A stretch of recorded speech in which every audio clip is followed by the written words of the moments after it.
يا الله، ونقول بسم الله ونيجي وياكم ويا سؤال هوايدا يجيني. رفاعي أنا حاير امتحن دور ثاني لو أعيد، شو تنصحني؟ اللي عنده امتحان واحد ومعدلك عالي تروح تمتحن، تشوف نفسك إذا زين كمل وإذا مو زين امسح وعيد. واللي معدله مو من ضمن طموحه ومأجل واحد وعنده القدرة إذا عاد إنه ما يكرر أخطاء الماضي خليه يعيد. اما اذا يشوف نفسه ما يتغير ويبقى على نفس السلبيات اللي سواهن بهاي السنة فنصيحة كمل.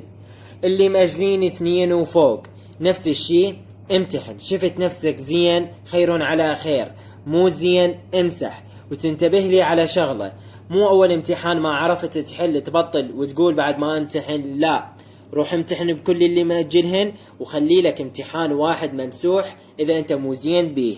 على الاقل مني تعيد تقول اني جبت هيجي معدل مثلا 80، مو مأجل لي 5 من هسه وتريد تعيد.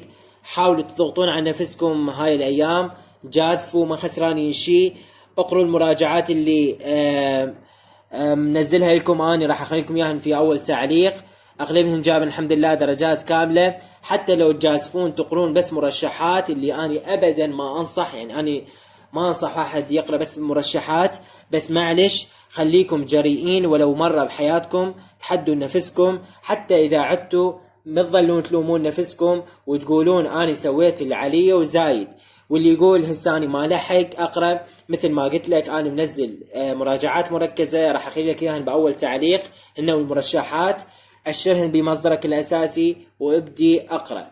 رجاء كونوا سباع، واي شيء تريدوه اني بالخدمة ان شاء الله، بس امتحنوا. اتمنى لكم كل التوفيق حبايب.